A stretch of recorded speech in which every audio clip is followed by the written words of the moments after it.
Hello, everyone. Welcome to Chat Channel. My name is Tim Hayden, and I'll be your host.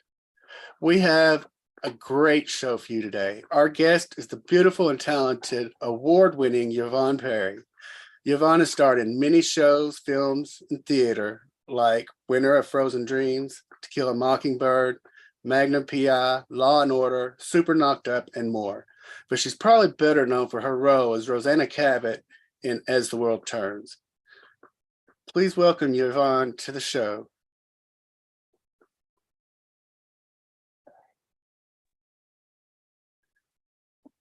Hi, Yvonne. How are you? Hi, Tim. I'm good. Good. How are things going? Very well on this winter day. So is it very cold? You are north, aren't you?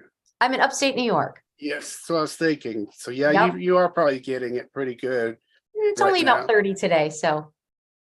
Did you ever get rid of it? Much of that snow that y'all were buried in? No, we haven't had much snow this year. I actually wore my down coat for the first time this winter today, and it's January, so that's weird.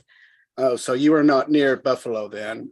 No, we didn't get anything. We had blue skies when Buffalo was getting nailed right before Christmas, right? Yeah. Yes, Yeah. they got covered. Well, I'm so thrilled that you're here, and I will start like I usually do with everyone. How was it for you growing up in New York? Oh, I had a great childhood. I had a great childhood. I joke with my friends, I don't have a lot of memories from my childhood because it was so untraumatic. Hey, that's good. Yeah, we remember trauma. It registers in our brains. And I had great parents. I was one of 6 kids. We didn't have a lot of extras, we didn't I didn't travel much until I got into my 20s, but I can't complain at all. And my folks are still with me. I'm really fortunate. They're 80 and 90 now, and very close to my parents and all of my siblings. We're really tight. So that's very awesome, because I know you come from a pretty mixed parents. I mean, I think your dad is Italian and your mother is. Yes, but that's pretty typical when it comes to they're both first generation.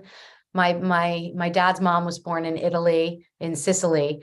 My dad's father was born here, but his parents had only been here for like a year or so. He didn't get past 4th grade in school. And my mom's Irish, and they came down via Montreal from Canada, but she's Irish and English and Welsh, I guess. But it's pretty typical for the Italian Catholics to marry the Irish Catholics. So did you missed out on all the intenseness then, since they're first generation here, the thumping in the heads and the no, they were definitely, my dad didn't go to college or anything. So I think it's amazing that they raised 6 kids. I think 4 of us have master's degrees. So, Wow. It just took 2 generations, and definitely blue collar on my dad's side for sure. They were all floor sanders, and my grandfather, my uncle still does it. I have an uncle who is 80. How old is Uncle Paul? He's 84 and he still sands floors. He's like this little Italian guy with a mustache. He looks like Mario from Mario Brothers. He's amazing. Wow, it sounds like it. My dad is fixing to turn 83, and yeah, it's just hard for him to get around. Oh, well, yeah, I don't know. There's longevity on my dad's side. My grandfather lived to be 96, so he didn't take a pill. My dad actually got diagnosed with cancer at the beginning of COVID. And so this March will be 3 years ago, and he thought he was done. I remember he came out of the hospital after his surgery, and he was like, I'll be dead by Labor Day. He's very melodramatic. I think I get my drama sense from the Italian side. He's like crying. We're all crying. He's doing great. They can't figure it out. The doctors do not understand why he's not dead. It's like the cancer doesn't want to spread. It's just sitting there. He's like, hey, that's a good thing. We might need to study that, figure out why. So when did you know acting was the path for you? Well, I don't know when I actually knew. I knew it was something that I loved to do. Like I said, my dad was a hairdresser, and my mom managed a pediatrician's office. She was like a bookkeeper. So, and I came from a small town, and I didn't have any, I didn't have any people that I went, oh, they did it, so I can do it. I didn't know anyone who could make a career out of this. I didn't even know how to. I wasn't exposed to an awful lot in my childhood. So, you know, when I said I wanted to study theater in college, my parents were like, well, you're pretty smart at whatever you try, so go ahead. We can't help you, but see ya. You know, they were supportive, but it's funny because I tease my brothers and sisters who are all very successful, but I think that I'm the only one who never moved back home when I left at 17. I was like, how'd the actress be the one who never had to like count on mom and dad? So, I know it's usually, and the struggling actor, I believe, is yeah. the phrase. I mean, I did. I Yeah. struggled. I waited on tables for almost 3 years in New York before I got on the soap, and I was booking some stuff here and there, but for sure, Yeah. Will Turns pulled me out of that. But you mentioned that you and it's great that you learned it, or you had to do it yourself. You had to learn what you need to do, who you needed to contact. Right. But that's not to dismiss that you went to college. I did. You've got I have a BFA in acting. It was a conservatory program. I studied for 4 years. I graduated when I was 21, and then I waited tables for 2 years. And then I actually was thinking of grad school. I like school. I always liked school. So I went to ACT, which at the time, American Conservatory Theatre in San Francisco. I left New York, went to San Francisco for a summer. I studied there for 3 months. And then they asked me into their master's program. I was thinking of getting my MFA, but that was a pretty competitive program. And I was feeling so good that I said, you know, can I defer for a year? I want to go back to New York for a year and I'll come back next fall. And I went back to New York. I booked Candid Camera pretty quickly after that.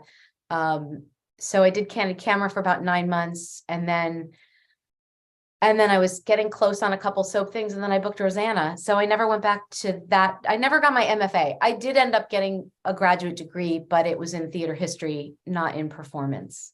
And that was after I left the soap. Yeah. Yeah, you mentioned Candid Camera. I was going to ask you about that. What was that like? I mean, you were doing improv. I mean, improv is pretty tough to do. Yeah, you know, I never studied it in college, but when I did that summer, I just talked about at ACT, we had an amazing improv teacher. I wish I could remember his name, but what I remember most about that summer at ACT, and this is so ironic because I was living in New York, but I went to San Francisco and all of my teachers out there were actually performing. So my acting teacher, his name was Larry Hecht. He was doing a show in San Francisco at night and teaching us during the day. My voice teacher, who he was in the process of divorcing at the time, named Deborah Hecht, ended up at Juilliard teaching voice. She was amazing. And my improv teacher was in an improv troupe, and I could go watch him perform in the evenings. And he was oddly and incredibly supportive of me. And I had such a good time that I think the Candid Camera, I actually submitted myself to it. I was working with an agent at the time, and I was like, you need to submit me for this. And I, you know, I don't know if maybe you've heard this story before, but my callback for Candid Camera was this. The callback was they called 4 people in at a time, and they gave us an improvisational scenario. They said, okay, one of you is a cab driver. The other 3 of you are going to get in a cab at the same time. They had 4 chairs set up. And they said, and the improv is, you have to convince the cab driver that you're the most important fare and that he needs to take you to where you want to go. And they were like, go. And so our cab driver was this amazing amazing stand-up comedian named Adam Ferrara. If you look him up, he's done a lot of work since then. So Adam Ferrara was the guy, the cab driver. Then there was this model, this girl who was just gorgeous, this model girl. And then there was the second guy in the group was young comedian named Kevin James. Oh no. So my callback was with Adam Ferrara and Kevin James, and then a model who like could barely speak. So it was great because the model got in the car and she was like, I'm late for a modeling gig. And I was like, bitch, you're not going to win this. Right. And I can't remember what Kevin did, except that he was really funny. And I was like, this guy's funny. And I pretended to be 9 months pregnant. in labor and about to give birth to a baby. So I was like giving fake birth to a baby on Kevin James's lap during my callback for Canada. I walked out of there. I was like, there's no way I'm not going to book this because those two guys are out of this world. And that girl made me look really good. You know? That's the best kind. With both of them on Candid Camera. Yeah, it's fun. Well, I believe that the improv would probably help you out in your career, especially on soaps, because I know some actors like to do their own improv sometimes. And to say that wasn't really my experience on World Turns. Daytime work is so technical. It's so fast, and you are the cameras. It's 3 cameras that are, and it's edited on the fly in the control room. You probably know all this. no, please explain it. You shoot in a studio, and there are 3 video cameras, and they're all shooting at the same time. And the director sits in a control room, and it's sort of like a football game. They call the shots from the control room, and so they're editing it as you go. The editors are really just doing cleanup, sound, and they tighten things. But most of the show is edited as it's shot by the director in the control booth. And sometimes there'll be a 4th camera that's on a big jib or a crane, like for big weddings and things like that. They'll bring in a camera on a crane, but usually it's just 3 cameras. And those cameras, you have dry blocking, which means you have camera blocking in the studio. And that's when the cameramen are given women are given their trajectory and their shots in the scene. They have scripts too. And if, as an actor, if you don't say the words that are on the page, then the cameras don't know where they're supposed to go when they're supposed to go. And the director can get lost in the booth because everything is contingent on you moving where you're supposed to move. It's kind of one of the reasons I loved working in daytime, because it was so technical. There were so many things you had to pay attention to, and you had to be really fast about it. And consequently, the people that tended to stick around were really smart. And I don't know, you tell me, Tim, you've been interviewing a lot of ex-daytime people. They're generally pretty smart people. Well, the people that were the improvists that I've heard of really made the directors and camera people angry, because then they would have to go back and redo it. And I know daytime, they hate a second take. Yeah, man. I often, my last couple of years there, when I was working a lot with Sean Christian, they would put us, we would call it last up in the PM. And so that's sort of like in-house lingo, but it meant the union required that the show be in the can by 8:30 at night. And if you went past 8:30 at night, you were into overtime for everybody. And generally you would get dry blocking rehearsal, and then you'd get camera blocking, and then a dress rehearsal, and then you'd shoot it. Sean and I would be last in the PM right before the union break.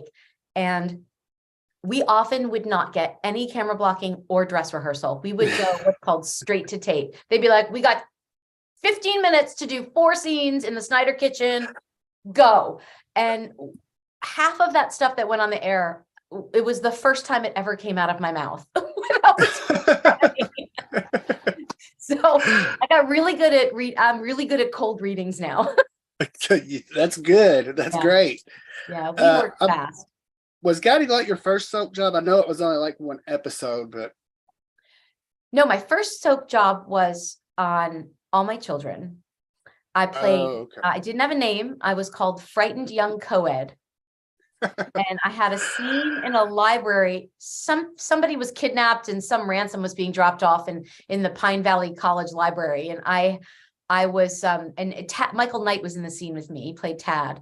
And there was another actor too. And I remember I was frightened, like someone thought I was the kidnapper or something. And I was like, no, I'm just looking for my book on history or something. But I remember that I had 6 lines, which is paid more than under 5s. An under 5 contract has less than 5 lines. So that day, all I wanted to do was get all 6 lines out, because I was so afraid if they talked over my 6th line, I wouldn't get paid as much. But that's because Joan Dincheco, who is the casting director, would hire me for about 1.5 years. I was her reader. So she would hire me to audition other people on the show. In the casting office. And after doing that for over a year, she she gave me the day player role as a sort of thank you. Yeah. So. Well, do you remember your audition for As the World Turns? Yes, very much. I remember that. You like to ask this question, right? Yes. It's funny because this and the very next one will be your first day. So yeah, those are two questions that I really like to ask.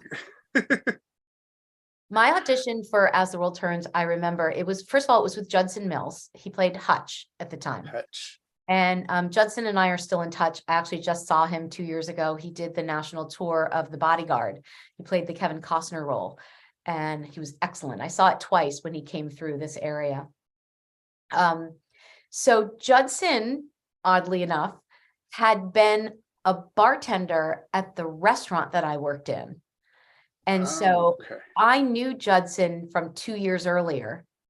We had worked together. So that was kind of nice that I got to go there and be like, Judson, what's up? You know, yes.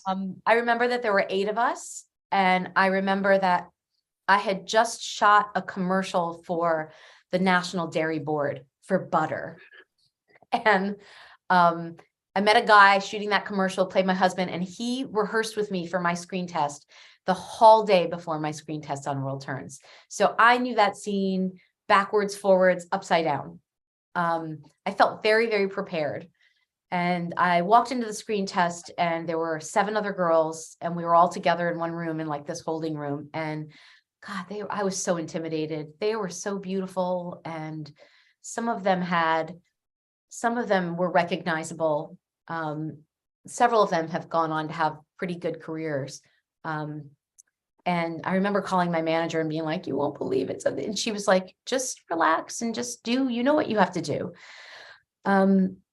So I remember getting the blocking, and I'll come back to this because I tell this story today with some of my teaching, because I do intimacy work and intimacy choreography and coordination. Oh yes, I've got a bunch of questions later for that. Okay, well, I tell this story a lot to younger students when I'm working with them, you know, college age kids, because I'd never been on camera. I'd never done an on-camera kiss before. So most screen tests, if you're young and you're going to play a love interest to someone, they have a kiss in the screen test. So I had this big long scene and it was with Judson and there was a kiss at the end. Rosanna and Hutch kissed at the end. And I remember kissing him in dry blocking rehearsal, and I kissed him open mouth and I was using my tongue and Judson was not. And I was like, what a weird kisser this guy is, right? And we finished the scene and Judson, he was so wonderful. He pulled me aside and he said, Yvonne, I don't want to embarrass you, but I want to let you know that when you're kissing on camera, we don't use tongue, especially if we don't know the person very well. And I was mortified. I mean, just mortified. I was so nervous about so many things that I might be doing wrong. It was my first screen test ever. And I was also so incredibly grateful that he was so kind and he was so just educational about it. He was just like, you're not the first one, just so you know how it goes. And I thought, oh God, you know, what an uncomfortable position to put that guy in. You know, poor Judson is in this position where he has to explain, you know, first of all, he's got to kiss 8 girls in one day that he doesn't know and teach half of them that you don't use tongue. Unless you're, so I'm really, really honest about that when I work with young actors today. I just tell them I'm really blunt and really honest about what the expectations are. And I say, you can open your mouth, but you better not stick your tongue down somebody's throat because that's disgusting. Unless you're having an intimate relationship with someone, we don't do that. And the camera can't really tell. So why, and so many actors are just so relieved to be like, oh, okay, how else would I have learned that? And it's like, well, hopefully you don't have to learn it the way I did, which was at a screen test where I was already so nervous about so many other things. But again, Judson made me so comfortable. I give him a lot of credit. Well, I'm glad you brought that up. I mean, I didn't have it on my list of questions, but I have often wondered that when I'm watching a TV show or soap opera, you know, because some get the bottom lip some do the open mouth without the tongue, but I'm just like, I wonder, do they practice that? You know, do they say, hey, this is how I'm going to do it? And I'm glad you answered that. Well, I believe that, also in daytime, when you're working with someone, you're often working with them every day in an ongoing story. And so it gets easier to communicate with that person. And so eventually, if you're doing a lot of love scenes with someone, like I had love scenes with Greg Watkins, and we would talk about that. We'd be like, do we want to do anything fun today? Do we want to do this? We would have the sort of what I call now consent conversation before we would do the scenes, so that we weren't throwing any surprises at each other when the cameras were rolling. And I tell you, daytime was an environment, for me anyway, in my experience, was probably the best place for me to be to learn about love scenes, because there were so many protocols already in place. The stage managers really had your back. The wardrobe was always there with a robe. They would always clear the set. I remember once I had to take a shower with Sean Christian, and it was like a little embarrassing. And we had like flesh colored things, but we were mostly, we weren't wearing much. And they cleared the hall set. There was just a skeleton crew in there. Everyone super, super respectful. These were people we worked with all the time. So it wasn't like there was some stranger checking things out. If you had a problem with anybody, you just needed to talk to the stage manager, and they would take, and we had all female stage managers on World Turns, which I found super helpful, because there were no intimacy, people there. It wasn't a thing at the time. But I found the hall thing to be fairly untraumatic, fairly pretty easy to figure out. Everybody sort of communicated, and it was great. That's awesome. That's awesome. You were the first Rosanna Cabot. Well, did you get the chance to help create that character since you were the first? I mean, were you able to say, well, maybe she would do it this way? Or I would try. I was so young. I know you were very young on the show. Yeah, and I didn't know if I could go back and talk to my younger self. I would have taken a little more initiative, maybe, to try to see. I remember that Rosanna was supposed to have wanted to be an artist, and that's why she ran away. I was a runaway. And I remember that once I got to the Snyder farm, they just sort of dropped the whole artist thing. And I would be like, can I have a sketchbook with me in the scene? Or can I be drawing at the start of the scene? And it was really hard, because the writers didn't really write that in for me very often. And that frustrated me a little bit. I remember at the time, you didn't have a lot of, I was gonna say, they kind of made you concentrate more on the farm itself. I love to be the lake. I love to be around the lake. I want to go walk the farm, that kind of thing. Well, they made her a hard worker, which was good. I appreciated the fact that they didn't make her this spoiled brat, rich kid. She actually wanted to feel what it was like to work hard for your money, because she grew up in such a pampered lifestyle. Was her backstory. And then you inherited a bunch of money later on, and you still didn't go to the character's head, like you're talking about. I tried not to let it go to her head. Yeah, it was really important to me that I show, because Rosanna was only 18 when you met her, that she was trying to figure out what kind of person she wanted to be, separate from this wealthy family. And what's funny is they hired a guy to come on to play my dad, the dad that I was running away from, that I hated because my mom died. And my mom was Carly's mom. Later on you found out. Right. We shared a mom that we never met. She was dead by the time I showed up. But the dad was played by an actor named Paul Hecht, a really, really good theater actor and a really good voiceover artist. And Paul is still alive, and he and I are buds today. We are such good friends. So cool. That is so cool. Yeah, I just had lunch with him in New York a couple of months ago. Now, Rosanna, she was quite a character. She was good mostly, but she did have her moments. But I felt like Carly always brought that out of her. It was provoked to me. Yeah, again, if I could go back in time and talk to my younger self, or coach my younger self as an actor, because I remember resisting a lot when they brought the character of Carly on. I felt like they made Rosanna so dumb. I was like, how could she love this person who's so, so obvious to me, but and I fought it instead of just buying in. I would go back and tell myself, just buy in to her just loving this girl and wanting her to be great. And I resisted it, and I think it made my job a little harder for me at the time. Because Maura didn't resist anything. Maura just went 110%. She did not try to justify any of that character's bad behavior. She didn't, I'm sorry. She always justified it because she's a lovely actress. She didn't judge it. Right.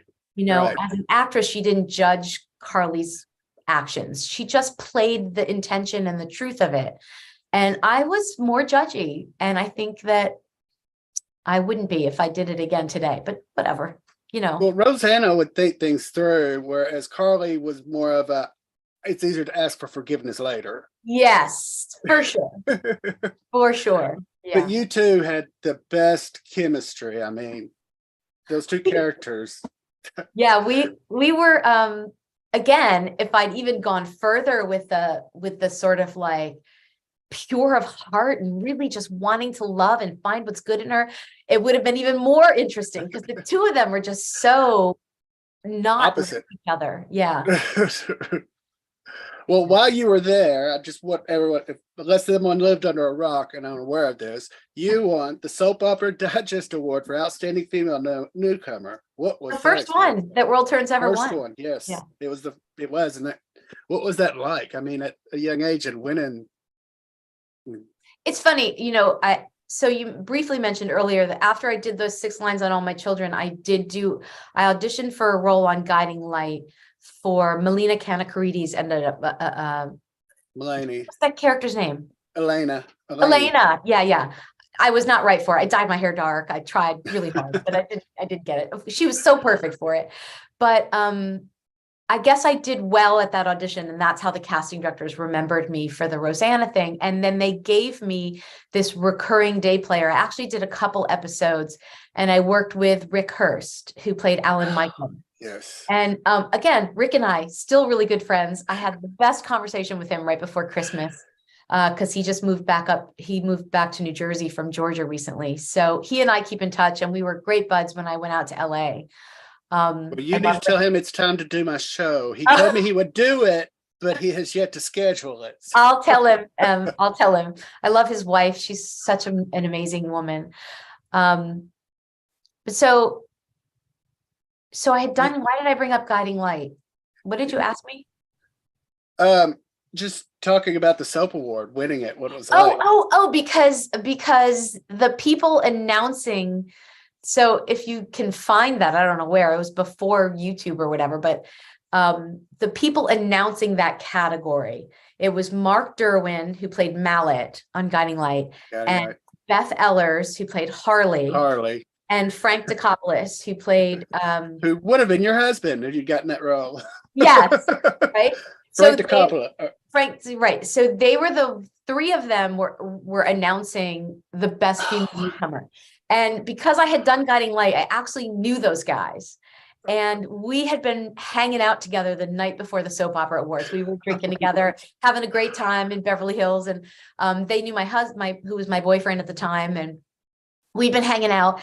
And Mark Derwin, who's adorable, he was like, if you win, you're going to know. If I open that envelope and it's you, I'm going to know. I was like, it's not going to be me. It will never in a million years be me. And so when I was sitting in the audience and they opened the envelope, Mark Derwin goes, yes. And they didn't even say my name yet. That's when I knew I won. If I watched that, the camera cuts me, and I was like, are you out of your mind? I didn't even have a dress on. I had no money. I'd only been on the soap for like 9 months. I barely paid back my student loans. I couldn't afford a gown. I bought this weird leopard palazzo pants and I stuck the belt in my hair like a headscarf. I mean, nobody dressed me. I didn't know what the hell I was doing. I was like, what? I have to go up on that stage and give a speech in this outfit. Kind of a get physical outfit's what it sounds like. Olivia costume. Yeah. Lost my place there. Was that your last soap job? Well, I went back briefly to All My Children, only a couple episodes when it went online. I was, oh, we don't have to talk about this, but I had cancer about 14 years ago and I was recovering from cancer. And yes, I've got it in my list. We can go ahead and talk about it if you want. We can jump to that. Somehow the casting director at All My Children at the time, she knew about what I was going. I don't know why, but she had me in and she gave me the role. I played okay, so who was the doctor on All My Children? It was a guy. He was like Jake Martin. No, young guy, Nick, Greek. He had a Greek name. The actor. Oh. I don't know what the character's name was. I know who you're talking. Forever. Anyway, he was on vacation and a character was having a miscarriage and they needed a doctor. so they hired me. She was an amazing actress. She was miscarrying a baby. It was in 2009. Anyway, I did a couple episodes of All My Children back then. But that's it. Yeah. And now they're all off the air. So yes, pretty much they are. And I was going to bring that up here, but let me jump back up here. Let's talk about your primetime shows like Magnum PI, Silk Stockings, Law and Order, and more. Did you like the change of pace between daytime and nighttime, primetime? Well, I will tell you a funny story. I did not do an episode of Magnum PI. I know I'm old. I'm not quite that old. That episode was shot by a Hawaiian actress with the same name as me. Well, you could have been a little girl, but of course, credited. Once again, IMDb screwed me again. So it did screw you. It wasn't me. She has since passed away, but I used to get her checks sometimes, and I forward them to her. She was a non-union actress who has actually lived in Hawaii, and she played a maid in a 2-part episode, and it gets credited to me because her name was in the credits, and her name was Yvonne Perry. I see. Yep. I thought I had that removed. It was on my Wikipedia page, and I know it's gone off of there. It's still on IMDb. I did just so you know. I did do a great thing on Silk Stockings, and that was because I was actually got really close to getting hired as the detective on Silk Stockings. I didn't book it, so the casting director gave me a really good guest star on that show, which I shot right after I left the soap. Did you like the pace of it being slower and all than daytime? No. A lot of people don't. I like working faster. I don't like single camera as much. When you do triple camera editing as you go, it feels a little more like theater, which is my training. And yes. it feels more, there's a rhythm to it. When you're shooting single camera, which, the Law and Orders are all done with a single camera. I've done a couple of those, and certainly the Silk Stockings episode, you do the wide shot, then the camera moves and you get your close up and the camera moves and you do the scene again and it's on the other person, and it takes so long. It's so boring. You're kind of having to do it at least twice on primetime. At least you do it like 8 to 10 times. Wow, I didn't realize that. Yeah. And they edit it together, and I don't find it nearly as fun, frankly. It kind of sounds like primetime's a little behind the times compared to daytime, because they're able to do the 3 camera. Yes, but the advantage of having 1 camera and moving is that you can light better. So they're moving the lights too, and they can get much more interesting angles, and that's why the lighting looks so much better in prime time than it does in daytime. Daytime's kind of flat because the lights just sort of hang there, and the cameras have to shoot around the existing lighting.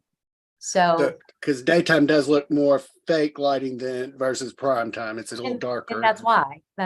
Yeah. There's That a makes whole sense. cinematography is a whole art in itself. And so to get the depth of field and all the kinds of things they can do with the fun, fancy lenses, they have to shoot at one camera. Gotcha. See, that's why I love doing this show and talking to fabulous celebrities like you. I learned so much. I mean, I may eventually learn how to do a show. You got any technical questions, I can answer them, because I used to love my crew. I would hang out with the crew. I would sit and edit a lot when I was on the soap. Hang out in the control room, watch how they called the show. I was sort of fascinated with, I just couldn't believe they let me behind the curtain, frankly. I just remember that about all the years I was on the soap. I would go to work and I'd be like, how did this get to be my job? Yeah. See, I couldn't get anything done because I'd be like, oh my God, they're so, oh no, they're so. And you get over that pretty easily because you're all doing the same job. So it's like the great equalizer, you know? Right. Well, we've mentioned a couple of times, or you've mentioned a couple of times about love and intimacy scenes. You did have extensive trainings that's field of intimacy. What is that like to be able to teach that? Because I know you said how uncomfortable it kind of was for you not knowing. I think, well, I got a lot of experience in my youth doing love scenes. And then I think then when I left that arena, I got a master's and then I started a family and then I started teaching, coaching, and directing. And what I found was that I was pulled to material that had a contemporary ear for dialogue. And although I love sort of mid-century stuff, I like Oscar Wilde, I like Noel Coward, I like that sort of heightened language as well. But if there's ever a through line in any great drama or comedy from the Greeks onward, it's that it's about heightened relationships. And so when you're thinking, about, say, a boyfriend and a girlfriend, and it's in a play, they're not going to show a scene of you on a normal day. That's not very dramatic. So it's something heightened is happening in their lives that make that day or that moment extraordinary. And that's what makes it good theater. And so often that involves some sort of vulnerability that comes from intimacy. It doesn't always have to be sex. It can be an assault, or it can be a first touch, or it can be a want, a sort of, that lives in the breath, but it's always sort of heightened in a way. And so I was drawn toward that kind of material. And I found in my teaching and in my directing, I was really good at teaching, especially young actors, how to do that in a safe way where they felt like they could explore these moments in a safe environment. And I would get actors that would come up to me and say, wow, I had to kiss people twice in high school, and I've had to do this before, but I never felt comfortable doing it until I worked with a director like you.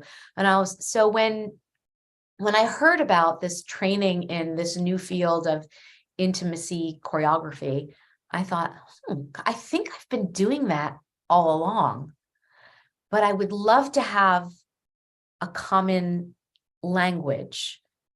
So that other people who do the work that I do, I can speak to them about it, because I'm not just making up my own methodology. I'm actually learning, it's codified. So that's when I went away in 2018 to the University of Illinois. I studied with some amazing people like Alicia Rodas and Claire Warden and Tonya Sina, who kind of founded the hall movement. Those were my teachers out there. And what I find now is because I've been teaching in college for 25 or more years, I get hired by a lot of colleges to either come in and bring in intimacy and consent protocols, or to actually do the intimacy in a show. So I work at Syracuse University a lot. I'll be back there later this month. I brought the protocols to Skidmore College with Claire Warden. I'm an artistic associate at Capitol Repertory Theatre, which is our professional Lord D theater here in Albany, where I live. And I just worked there yesterday doing the intimacy on a show that they're doing right now, a new play. And I find that the actors just love it. They love that someone like me can come in the room and just open a dialogue. Right. Just go, oh, this is an uncomfortable thing that a lot of directors don't like talking about. But guess what? I'm here. And, what are your boundaries? And, I just use very biological terms, and I don't skirt the issue. And I'm an easy person to call if you have a question that you don't feel comfortable maybe going with stage management or your director with. You can come to me and I can mediate that problem for you. Right. I'll give you some tools to help it go smoother. Well, you've done it. Not only have you done it, you've studied it. And so you could help coach that person on, maybe you should try this with that. I mean, yeah, I've done a lot of directing at this point as well. Although I wouldn't call myself a full-time director, I do it. And it's interesting. A lot of the intimacy professionals that I work with come from a background of stage combat. So they are often, because it's so physical and it involves the physical body and movement, and they're so used to choreographing fights and things like that, that it's another tool that they have in their tool belt, and they're very, very good at it. But I'm one of those rare people. I'm not really a stage combat person. So I come at it from an actor and director point of view, not a stage combat thing. So I think that the sensibility that I bring into the room is a little different. And maybe that's why actors respond to it a little more easily. I don't know. I know wonderful people who come from a different background and they're so good at it too. It's just good to have a person in the room. I really believe in it. I think it makes the work better. I had actually not heard of that position until I started researching you to do the show. And I did a lot of research in it when I started reading your stuff. Yeah. I don't see how they cannot have somebody like you in that position on set. I mean, if you're doing a medical show, you naturally have a medical professional to at least give you advice, and to bear yourself like that on camera has got to be one of the most, I mean, not freeing, but scared. I mean, you're mortified. There's a lot of ways that it can be traumatic if you're not if you're not careful. Now, I got a really thick shell, so I'm not super easily traumatized. I grew up with a lot of brothers. Let me put it that way. So. And also we started this whole interview talking about my childhood. I came from a childhood that was pretty idyllic in a lot of ways. So I don't have a lot of baggage when it comes to that stuff. So I think that is also what makes it easier. But I don't know. Well, you're from my generation. We were raised different. Yeah. I mean, we were given a key to the door and told, not to let people in. And the flip side is that the flip side to this is I was working with some actors at a different college, and it was like a simple kiss. And the reality is that we're looking for a world where every director knows how to have the language to help actors with a simple kiss or a touch. You don't need to bring in an intimacy professional for that. That should be like the basics, right? As long as the directors have the right language and are taught how to approach these scenes. Someone like me, that if there's a rape or, there's a hand job that needs to happen or something, that you'd be like, that's a little much. You bring in someone that goes, okay, let's talk our way through this. I was called up to a college to do a simple, it was a scene. It was a kiss. It was a simple kiss between two women. But fairly simple. We talked through it. They were fine. They did it. They were like, they got it. And then one of the actresses said, so what if, what do we do if we come to work and we don't feel like we can do the kiss that day? And I looked at her and I said, why would that ever happen? We've talked this out. The choreography, it's set. If nothing has changed, I said, if you had a herpes outbreak, that would need to be a conversation for the safety of your co-star. I said, or if you are assaulted the day before and something like a kiss is something that's going to throw you into the bad kind of spiral, those might be some circumstances. I said, but you know that this is a job. This is your job. You agreed to this job. You were taught how to do this job safely. And I'm not here to give you a reason to say, I don't feel like it today. That's a level of, preciousness that is not part of what I try to teach. Right? It's like, no, we still have work to do. This is a job that we're hired to do or cast to do. And so we do our work or we don't take the job. Well, I know this is very cliche, but the line is true. The show must go on. With you or someone else. Exactly. And I'm here to say, we are replaceable. Yeah. Yes. Good one. So. Well, you brought up Ray as far as being a coach or teacher of how to do that. And when you did it, when I was younger, the one that stood out in my head the most was from Guiding Light. It was Beth and Bradley. I don't know if you ever watched Guiding Light, but it was a stepfather. And they did phenomenal. It was that James it was James Redhorn. Yeah. Good actor. And he was the stepdad. And then I want to say it was, I can't think of her name now. Oh, the character was Beth? The character was Beth, but it was, what's that her name? Beautiful blonde, right? Judy Evans. Oh, okay. Judy Evans is one who played that part, but later on, Beth Chamberlain.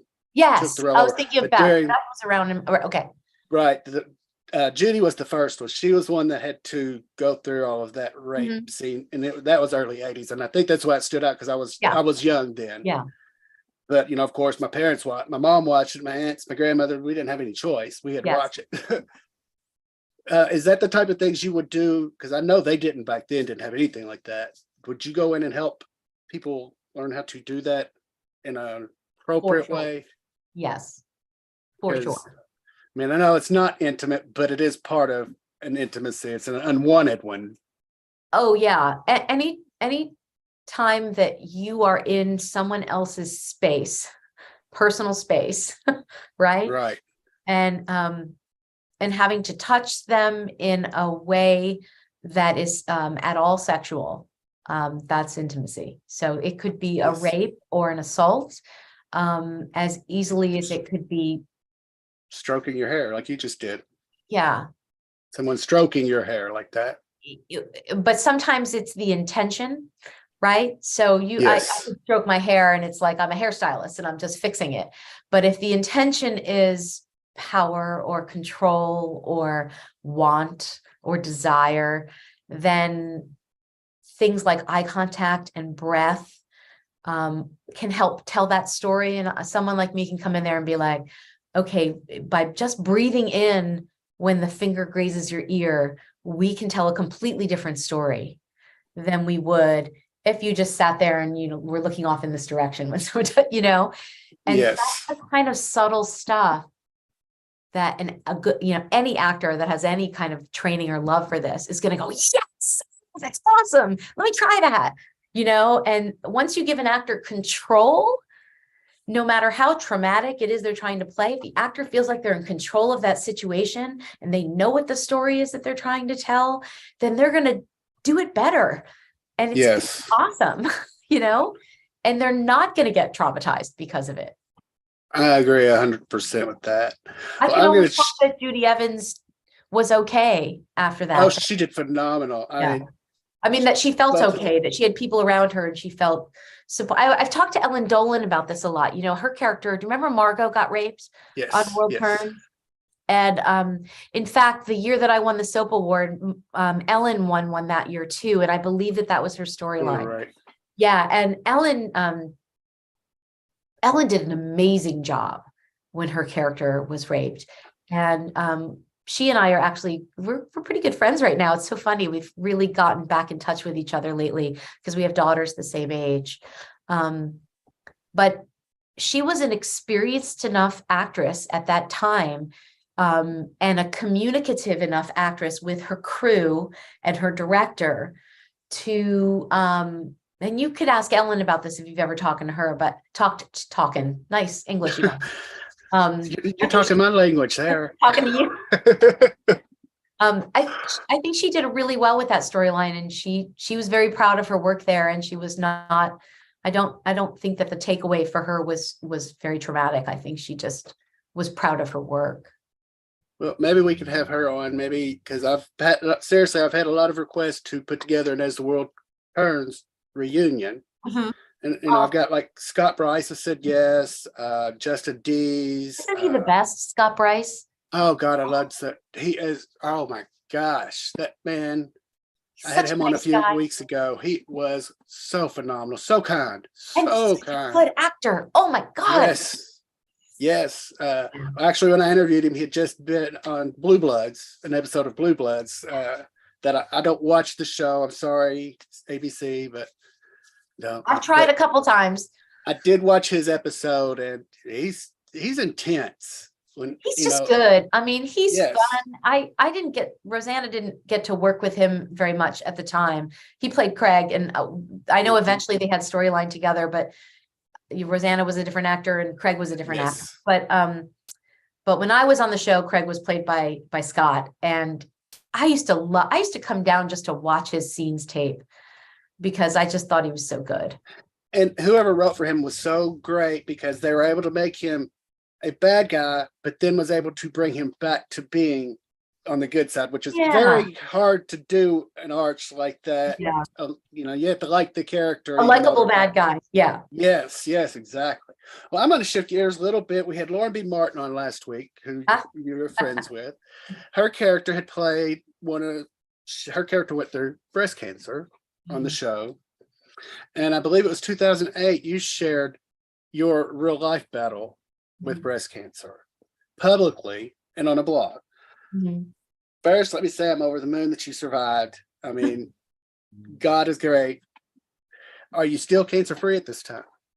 Yeah, my oncologist fired me a couple of years ago, which was great. Yay. She was like, yeah, you don't need to come here anymore. I was like, oh my God, because cancer is like a full-time job. And then there's just years and years of follow-up afterwards where they're monitoring you. And my case, every breast cancer is different for every woman. Every woman's body's different, and every woman deals with their cancer differently, and the cancer manifests in their bodies in different ways. So I don't mean at all to draw parallels to anyone else who has maybe come to breast, but for me it was a lot of surgeries because I had a very, very large tumor, and but luckily it hadn't spread. So I was a really weird oddball case. Takes you back to your dad.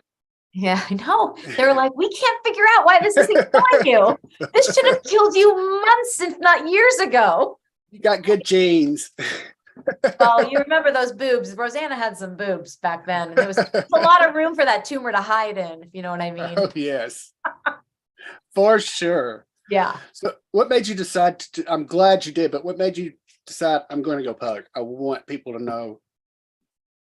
For me, it was therapeutic. For me, when I was going through my treatments for about a year and a half, I wrote every Thursday.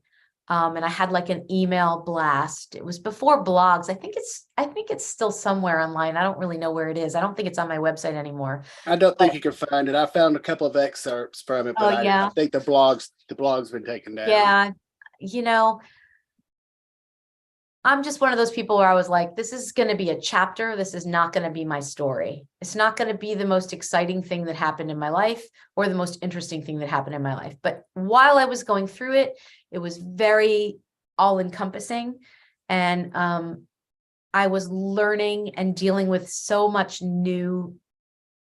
many new experiences every day that I felt like I had to write about it. And so I wrote every Thursday. I also got tired of repeating myself. So I found that if I wrote everything down every Thursday and I just blasted it out to people that I knew and loved, they all felt like they were in the know what was happening with me. I didn't have to field a lot of phone calls. I didn't have to hide from anybody either. Like, I didn't want to hide it and be like, I don't want to talk about it. I didn't mind talking about it. I just didn't want to talk about it all the time. Right. So that's why I wrote about it. And I actually have several really important friendships in my life that I found specifically because I did the writing about the cancer about my treatments and my surgeries when I was going through it. And including the artistic director at Capitol Repertory Theatre, who's now one of my closest friends. Her name's Maggie Mancinelli Cahill. And she wasn't even on my email list. I had done one show at Capitol Rep at the time.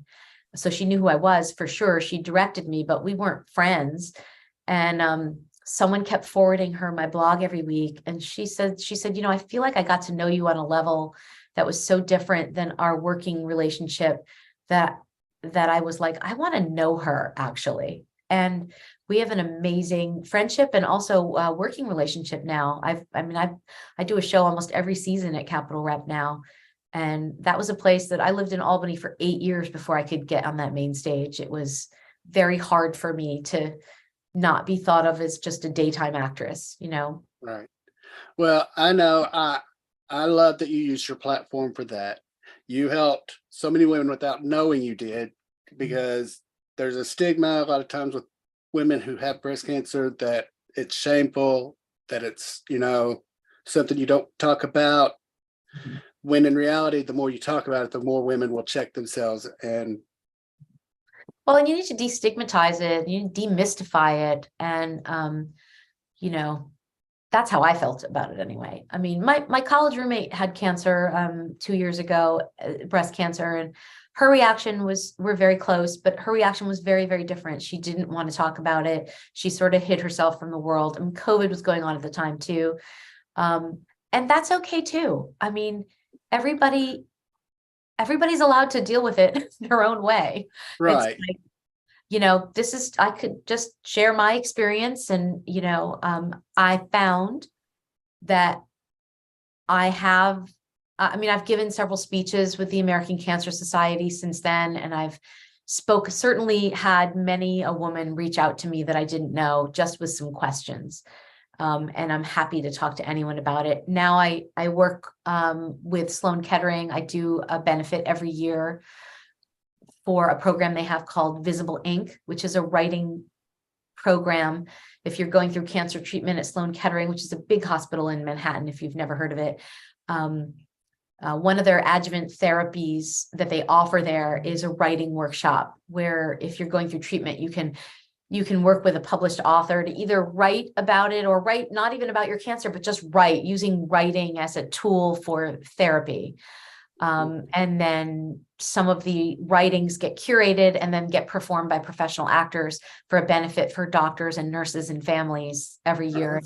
Very cool. I'll be shooting something down in the city next week for this year's program. So it's fun. It's really wonderful. I feel like, and I didn't send you a copy of my script, but I feel like you've read it, because you went right, because I was going to let everybody know how great you are about helping raise money for various cancer centers. And I thank you for that personally. I know people who's been affected breast cancer, my stepmother and others. You also, as we talked about, taught at several and teach at several colleges. Has to feel good to be able to give back to a new generation of upcomers. I mean, I like to teach. I think I've always loved to teach and to coach. I think I learn a lot. I learn as much from my students as I give to them. That's how I feel about it. And I'm still trying to be better at this thing, So, coming to a smaller market, like in upstate New York, in order to raise my family, it was really important to me that I raise my family around my family. And so to do that, I couldn't be in New York or LA anymore. And teaching helped keep my feet wet in this. Right. Space. and I think has given much back more to me than what I give to it. It's really great. And once in a while, when you get that special kid who comes in your class and you just watch them, I just love college age. I love them that age. They come in as freshmen and they're like, I call them guppies. They're like, and then they graduate and they're like fully formed human beings. You know, they turn into people in front of your eyes. It's amazing. Mr. Sophistication. Or just they figure out so much in those ages between 18 and 21 when you're expanding your brain, you know, and I get to be there and go, hey, while you're expanding your brain, why don't we learn how to communicate better? Right. And they just really respond. So it's great. Well, you get a good segue. You've got 2 children. I'm not going to go with their names or anything. That's privacy for you. Have they shown any interest in acting? No. No, my older daughter was in a play with me when she was 11. She loved it. And I think it was just because she liked hanging around with the grownups and going to work with mom. She really had no desire. She had one line. She brought down the house. She was so funny every night. And then she was like, well, I've done that. Why would I want to be in a play in high school? I've already worked with professionals. So no, my older daughter's actually in Arizona. She's training to be an airline pilot, a commercial airline pilot. Awesome. The only girl with 29 guys. She's that kid. She's amazing. I love that. She's helping to crack that ceiling some more. I mean, I know we've got some female airline pilots, but not many. Not many. And well, I mean, my children are adopted. They're both Chinese. Their heritage is Chinese. So she's a female and an Asian girl. Oh, wow. Going to be flying airplanes. And she's an excellent driver. So you can throw that stereotype and shove it, you know where, because she's so good. Oh my God, I love her. And then my second daughter is a junior at Notre Dame out in Indiana, doing whatever she wants to do. She's so smart. Wow, Notre Dame. That's a tough school to get in. Yeah, she's well. Do you remember their reaction when they first saw you on TV? They could not care less. I'm not the first one that said that. The kids just know you as mom and they just want you to be their mom. They don't, it doesn't register with them. They just think I'm sort of silly. That's just mom. I'm just their weird mom. What do you like to do during your free time? I did hear something. I heard that you can make some mean pies. I'm a good baker. I don't like to cook. Do you do your own dough for your pies? What's that? Do you do your own dough for your pies? Oh, of course. It's not homemade if you don't make your own dough. Please. That's so cheating. Am I right? I can't do it. You can't buy the filling either. You can't buy the filling. I'll make that, but I cannot do a pie crust. They fall apart or they're too sticky. Yeah, it's just crazy. You need me to send you my recipe, Tim? You can learn. Please do. I would love that. I would love that. It's not hard. Do you have a favorite one you like to cook? Favorite flavor pie? Well, I make a really good sweet potato pie, which is a Southern thing. Is it a thing in Kentucky? I don't know. Oh, yes. Yes? Okay. It is not a thing up here. It's all pumpkin pie country up here. Oh, no. We've got rhubarb and pumpkin and strawberry rhubarb. Strawberry rhubarb pies. I grow my own rhubarb because that's my husband's favorite, strawberry rhubarb. I do amazing lattice top fruit pies. I like to make those. I like to make my own pies too because my husband doesn't like sugar. He doesn't like a lot of sugar. And when you buy things in the store, it's got so much sugar in it. It's just too sweet. And when especially with the fruit pies, when the fruit's really in season, you just don't need a lot of sugar. You want to really have the flavor of the fruit. So I have to make it myself for it to be really good. See, I do my own inside pie too, because I've got a Granny Smith apple tree out here. You grow your own apple. I'll pick my own apples, but I won't grow them. Well, I originally had bought it from my mother years ago, and she's since passed about 8 years ago. But it's just now starting to really. It takes them forever to really take off. Yeah. The dogs love it. They like when they drop off. They'll just go up there and start crunching them. They eat the apples. Oh, cool. Yes. Now, if you do feed your dog apples, you want to try to keep the seeds. Just so everybody know, try to keep the seeds. They have arsenic in them. Not enough to kill us, but it's enough to make them sick. Oh, really? Yeah. Yes. And the dogs, they'll eat the whole thing if you let them. I let one of them because they're small apples. The seeds haven't really developed yet. but it's a big apple. I'll slice it and I'll cut them seeds right on out. What kind of dogs do you have? I've got a Chihuahua, I guess a mini pin mix. He's like small, but he's got legs like a giraffe. Oh, wow. And then I've got a half pit, half lab. Oh my gosh. I rescued him a few years ago from the Humane Society. And do they bring you joy? Oh my gosh, yes. Yes. I mean, like I said, my mom passed about 8 years ago and I had her dog until he died. And after that, I was like, no more. I don't want a dog. It took me a year, but when I got these two, oh yeah, it was brighten up the whole house. Yeah. Brighten up the whole house. When I left LA, I brought a rescue home with me upstate. I rescued a boxer in Encino. And I brought her back. Her name was Ruby. And gosh, she was just, she was amazing. She got me through while I was going through infertility at the time. We were trying so hard to have a baby and we couldn't. And if I didn't have that dog, I don't know how I would have gotten through it. And she passed away I think we had Josie about 6 months. Sorry, that's my older daughter, about 6 months before she passed. I didn't want to say any names. If you want to, you can. Oh, okay. I'm just not doing that. I try not to go too personal with I appreciate it. Because I'm not going to ask about your relationship. I'm not going to ask about, I'll ask about your kids, but not specific about your kids. Well, the guy's still around. I married him when I was on the show. He's still here. Still there. I don't know why, but he's still around. Yvonne, thank you so much for being here today.